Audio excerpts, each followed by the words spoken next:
Looking at the woman sleeping soundly on the sofa, it was clear he was very confident in himself. Just as he was about to go get some energy, the door was suddenly slammed open from outside. A large number of FBI agents rushed in, with gun muzzles pointed straight at his head. The agents pinned him to the ground and handcuffed him. Then they searched the room. Soon, large quantities of artwork, ammunition, and cash were found and pulled out one by one. Then 2 AK-47s were also discovered. The agent told Jimmy that just these items alone were enough to keep him in prison for a very long time. But Jimmy calmly told him that he had the best legal team and could easily handle them. The agent just gave a contemptuous smile in response. Not long after, Jimmy was formally arrested on charges of illegal possession of artwork and heavy weapons. Before going to prison, he fully expected his father to get him out. His father used to be a police officer and knew many people in the circle. Not long ago, he had just gone through a lot of trouble to get Jimmy's younger brother out on bail. But this time, the news his father brought caught him off guard. Both brothers had gotten into trouble one after another. The connections his father could use were nearly exhausted. Plus, given the sentencing standards, possession of heavy weapons was an extremely serious offense, and life imprisonment was not out of the question. He had already reached an agreement with prosecutor Beaumont. As long as Jimmy voluntarily pleaded guilty in court, Beaumont would step in and try to reduce the sentence to 5 years. With good behavior,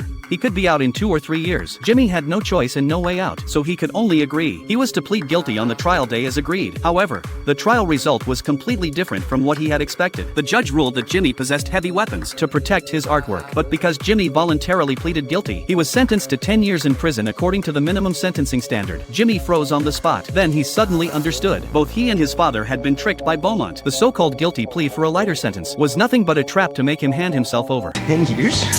10 fucking years? Are you kidding me? You lied to me, Beaumont! You fucking lied to me! 7 months later, Jimmy was thriving in prison, as if he was born for this place, because he had a natural ability to make people let down their guard. Before long, he had built good relationships with various gangs. He also started a side business in prison and ran it quite successfully. That day, a guard took him away alone and led him into the infirmary.